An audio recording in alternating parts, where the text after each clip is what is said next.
Hey I welcome to my channel. This is Akilan. ஒரு long gap லாஸ்ட்டாக ஒரு video வந்து ரொம்ப மந்த் ஆகிடுச்சு போட்டு. நான் வீடியோ போடாமல் இருந்து சில பல ரீசனுக்காக நான் போடாமல் இருந்தேன். பட் இப்போ திரும்ப அந்த வீடியோ போடலான்னு சொல்லிட்டு ஒரு ஐடியா இல்லை. போடலாம் ரொம்ப நாள் யோசிச்சுட்டு இருந்தேன். பட் கரெக்டான ப்ராப்பர் டைம் எனக்கு கிடைக்கல. நான் காம்படிஷன் போகும்போது எனக்கு நம்ம கேமரா பார்த்துக்கிறதுலேருந்து எல்லாத்துக்குமே ஒரு ஆள் தேவைப்படும். ஸோ இப்போ நான் போகுது ரீசெண்டாக காம்படிஷன்ஸுக்கு வந்து இந்த இப்போ ரீசெண்டாக லக்னோ கூட போனேன். கேமரா சரி நான் மட்டும் தனியாக போனதால் அங்கே என்னால் ஒரு மேனேஜ் பண்ண முடியல. சரி இனிமேல் எல்லாத்தையும் பார்த்துப்போமே. நான் ஃபஸ்ட்லாம் அதோட கரெக்டாக எடுத்துகிட்டு இருந்தோம். நிறைய பேர் கேட்க ஆரம்பிச்சிட்டாங்க அங்கே காம்படிஷன்லேயே ஃப்ரெண்ட்ஸ் ஏன் போட மாட்டேறீங்க. நான் இங்கே நிறைய பேர் எல்லாம் கேட்குறதால நான் vlog வந்து அவங்க கேட்குறதால போடுறேன்னு இல்லை, எனக்கு ஐடியா இருந்தது. சரி எல்லாம் கேட்குறாங்க நம்ம கண்டினியூ போகணும்னு சொல்லிட்டு நான் பண்ணுறேன். இப்போ இன்னைக்கு டுடே என்ன vlog பார்த்தீங்கன்னா, இன்னும் காம்படிஷன் வந்து கரெக்டாக 6 days இருக்குது. நான் ஆல் இண்டியா யூனிவர்சிட்டி பண்ணுறேன். இப்போ திரும்பவும் லாஸ்ட் ஆல் இண்டியா யூனிவர்சிட்டி வந்து நான் வந்து vlog எடுத்தேன். இது ஆல் இண்டியா யூனிவர்சிட்டி வந்து நான் நல்லா இருப்பேன்னு நினைக்கிறேன். ஏன்னா லாஸ்ட் இயரோட இந்த வாட்டி ரொம்ப நல்ல பேக்கேஜில் இருக்கேன். ஸோ அதனால் இப்போ ஒரு vlog எடுப்போம்னு சொல்லிட்டு இன்றைக்கி கரெக்டாக சண்டே. நெக்ஸ்ட்டு சண்டே வந்து காம்படிஷன், பட் சண்டே வந்து ப்ரீ ஜட்ஜிங் இருக்கிறாங்க. ஸோ இப்போ நான் வந்து எழுந்துட்டு ஃப்ரெஷ்அப் ஆகிட்டு ஃபஸ்ட் மீல் வந்து என்ன பார்த்தீங்கன்னா காட்டுறேன். ஃபஸ்ட் மீல் வந்து பார்த்திங்கன்னா ப்ரீ ஒர்க் அவுட்டாக வந்து 1 ஹோல் எக்கு 2 ஒயிட் எக் எடுக்கிறேன். அப்புறம் வந்து ஐசோ வே ப்ரோட்டீன் எடுக்கிறேன். இதை குடிச்சிட்டு நான் அங்கே ஜிம்மில் போய்ட்டு ஒர்க் அவுட் பண்ணிவிட்டு வந்துட்டு என்ன மீல் சாப்பிட்றதை காட்டுறேன்.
ஸோ நான் ஜிம் ஒர்க் அவுட் முடிச்சுட்டு வீட்டுக்கு வந்து வே ப்ரோட்டீன் குடிச்சிட்டு இப்போ எங்கே போயிட்டுருக்குன்னு பார்த்தீங்கன்னா, இப்போ என்னுடைய காலேஜ் மேட் ஜூனியர் வந்து சப்ளிமெண்ட் ஷாப் ஓப்பன் பண்ணியிருக்கான்னு சொல்லிட்டு எனக்கு டெக்ஸ்ட் பண்ணியிருந்தான்.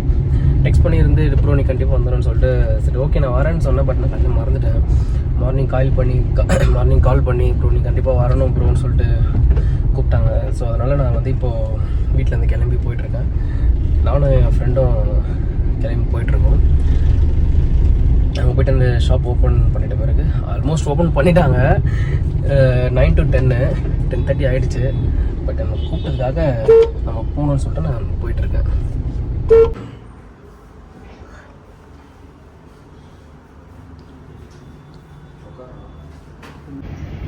ஸோ கைஸ் நான் வந்துட்டு அந்த கடை ஓப்பனிங்க்கு போயிட்டு பார்த்துட்டு வந்துட்டேன்.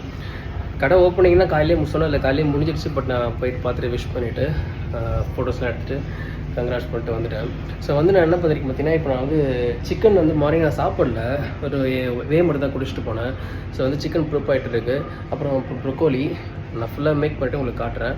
இப்போ என்ன பார்த்தீங்கன்னா, இந்த ஏர் ஃப்ரையர் வாங்கினது எனக்கு ரொம்ப யூஸ்ஃபுல்லாக இருக்குது. எனக்கு எப்பவுமே ஒரு விஷயம் நம்ம பெருசாக யோசிப்போம், அதை விட பட் சின்னதாக ஒரு விஷயத்தை கிடைக்கிறது நமக்கு ரொம்ப ஈஸியாக இருக்கும். இது வந்து பார்த்திங்கன்னா 30,000 ஆச்சு. இதை விட இது வந்து 4,000 தான். பட் இது பக்காவாக எனக்கு வந்து ரொம்ப யூஸ்ஃபுல்லாக இருக்குது. எனக்கு மைக்ரோவேவில் வந்து பார்த்திங்கன்னா ஒரு குயிக்காக செய்ய முடியாது. அது வந்து பீட்ஸா அப்படின்னா பெரிய பெரிய டிஷ் செஞ்சுக்கலாம். பட் ஏர் ஃப்ரையரில் வந்து பார்த்திங்கன்னா நம்ம எந்த ஆயிலும் இல்லாமல் டக்குன்னு ஒரு குயிக்காக வந்து மேக் பண்ணுறது ரொம்ப ரொம்ப ஈஸியாக இருக்குது எனக்கு. அம்மா வாங்கி கொடுத்தாங்க. ரொம்ப எனக்கு இந்த காம்படிஷன் வந்து இது ரொம்ப யூஸ்ஃபுல்லாக இருக்குது எனக்கு. இந்த வ்ளாக் எடுக்கிறது இதுதான். இந்த நான் ஒரு பிக் வீக்கில் இருக்கும்போது ரொம்ப டயர்டாக இருக்கும், அப்படி லேசியாக இருக்கும். அந்த டைமில் வந்து டயட்டும் செய்யணும், வ்ளாகும் எடுக்கணும். இந்த ஒரு ரீசனுக்காகவே நான் வ்ளாக் எடுக்காமல் இருந்தேன். பட் என்னால் முடியல தான். பட் வ்ளாக் எடுத்துட்டோமே, நம்ம ஃபுல்ஃபில் முடிக்கணும்னு சொல்லிட்டு நான் எடுத்துகிட்டு இருக்கேன். இப்போ நான் வந்து மதியம் என்ன சாப்பிட போகிறேன்றது உங்களுக்கு நான் கரெக்ட் டைமில் வந்து காட்டுறேன். இப்போ வந்து நான் போஸ்டிங் செக் பண்ணிட்டு என் கோச்சுக்கு சென்ட் பண்ணிவிட்டு கொஞ்சம் ரெஸ்ட் எடுக்கணும். ஒரு ஃபீவரிஷாக இருக்குது, என்னன்னு தெரியல. ஒரு 3 காம்படிஷன். இப்போ நான் நேஷ்னல்ஸ் போயிட்டு வந்ததுலேருந்து எப்படியே ஒரு மாதிரியாக அப்படியே ஒரு 2 டேஸாக ரொம்ப ஃபீவர். நேற்று ஒரு இன்ஜெக்ஷன்ஸ் போட்டேன். பட் இருந்துமே எனக்கு ஒன்றும் ஃபுல்லாக சரியாகலை. ஒரு மாதிரி டயர்ட்னஸாக இருக்குது அப்படி. பட் இருந்தாலுமே நான் புஷ் பண்ணிகிட்ருக்கேன். ஏன்னா ஆல் இண்டியா யூனிவர்சிட்டி காம்படிஷன் இருக்குது, அதுக்காக தான் ரெடி ஆனேன். ஸோ பார்ப்போம், எல்லாமே கடவுள் கையில் தான் இருக்குது இனிமேல். அப்புறம் டிஸ்ட்ரிக்டில் கோல்டு மெடல் பண்ணேன். அப்புறம் இன்னொரு விஷயம், எதனால் நான் வ்ளாக் எடுக்காமல் இருந்தேன். ஆனால் எந்த காம்படிஷன் வ்ளாக் எடுக்காமல் இருந்தோம், அந்த காம்படிஷன் வந்து நான் கோல்டு மெடல் வின் பண்ணுறேன். அது எனக்கு சென்டிமெண்டலாகவே போயிடுச்சா, அதனால வ்ளாக் எடுக்காமல் இருந்தேன். அப்புறமா சரி அதெல்லாம் எதுக்கு நம்ம நம்பிட்டு, நம்ம ப்ராப்பராக போனால் நம்ம ப்ராப்பராக மெடல் கிடைக்கும்னு சொல்லிட்டு சரி வ்ளாக் நம்ம கண்டினியூ பண்ண வேண்டாம் ஒரு ஐடியா வந்து நான் பண்ண ஆரம்பித்தேன். அதை பார்த்தீங்கன்னா rice 200 gram chicken, broccoli 50 gram, அப்புறம் வந்து எனக்கு கோல்டு பிடிச்சிருக்கதால கொஞ்சம் லைட்டாக குக்கும்பர் எடுத்துருக்கேன். வாட்டர் வந்து பார்த்தீங்கன்னா கன்சியூம் வந்து இன்றைக்கி வந்து எனக்கு 4 லிட்டர் மட்டும்தான், அப்படி ரெடியூஸ் ஆகும். மண்டே வந்து பார்த்திங்கன்னா 3 லிட்டர்ஸு, டியூஸ்டே வந்து 2 லிட்டர்ஸு, வெனஸ்டே வந்து 1 லிட்டரு, தேர்ஸ்டேலேருந்து வாட்டர் கட்டு. ஸோ அந்த மாதிரி எடுப்பேன் நான். ஸோ இதுதான் ஒரு 1.5 கப்ஸ் அகைன் இது சாப்பிட்டுறேன், பசி எடுக்குது. ஸோ அதனால் இது கம்மியாக தான் இருக்குது. இது சாப்பிட்டு ஈவினிங் எக் சாப்பிட்டுக்கலான்னு சொல்லிட்டு திரும்பவும் இது அரௌண்ட் என்ன ஒரு மொத்தமாக ஒரு 50 கிராம்ஸ் சிக்கன் இருக்கும், ஒரு 25 கிராம்ஸ் ப்ரக்கோலி இருக்கும், அவ்வளோதான்.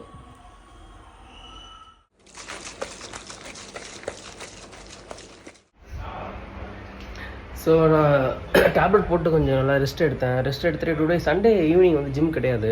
பட் நான் அண்ணா கால் பண்ணிவிட்டு இன்னும் 4 days தான் இருக்குது, நான் வந்து ஒர்க் அவுட் பண்ணிக்கிறேன் சொன்னேன். ஸோ அந்த ஒர்க் அவுட் பண்ணிக்க சொன்னார். ஸோ அதனால் இப்போ நான் வே ப்ரோட்டீன் குடிச்சிட்டு இப்போ நான் போய் ஒர்க் அவுட் பண்ணிவிட்டு வந்து நைட்டு வந்து ஆஸ் யூஷுவலாக திரும்ப வந்து சிக்கன் மீல் எடுத்துப்பேன். ஸோ இப்போ நான் ஜிம் கிளம்பிட்டேன். ஸோ ஒர்க் அவுட் முடிச்சுட்டு வந்து நான் மீல் கம்ப்ளீட் பண்ணிவிட்டு கொஞ்சம் டயர்டாக இருந்தது. ஸோ மீல் கம்ப்ளீட் பண்ணிவிட்டு நான் படுத்துட்டேன். ஆக்சுவலி அப்போ சடனாக எழுந்து வ்ளாக் பண்ணிகிட்டு இருக்கோமேன்னு சொல்லி எழுந்து நம்ம வீடியோ போடுறேன்.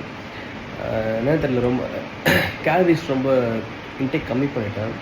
ஸோ அதனால் வந்து ரொம்ப டவுன் ஆகிட்டேன், ரொம்ப டயர்ட் ஆகிடுச்சு. டக்குன்னு வந்து உடனே சாப்பிட்டுட்டு உடனே படுத்துட்டேன். ஸோ இந்த வ்ளாக் வந்து தான் அப்படியே ஸ்டார்ட் ஆகிருக்கு. ஸோ இனிமேல் வந்து ப்ராப்பராக நம்ம அடுத்தடுத்து கரெக்டாக நம்ம அப்படி மேக் பண்ணிட்டு அப்படியே போயிட்டாங்க. இந்த வீடியோ பிடிச்சதை லைக் பண்ணுங்கள், ஷேர் பண்ணுங்கள், கமெண்ட் பண்ணுங்கள், அண்ட் சப்ஸ்கிரைப் பண்ணுங்கள். அண்ட் ரெகுலரி இந்த வீடியோ கரெக்டாக வரும். See you, bye, tata.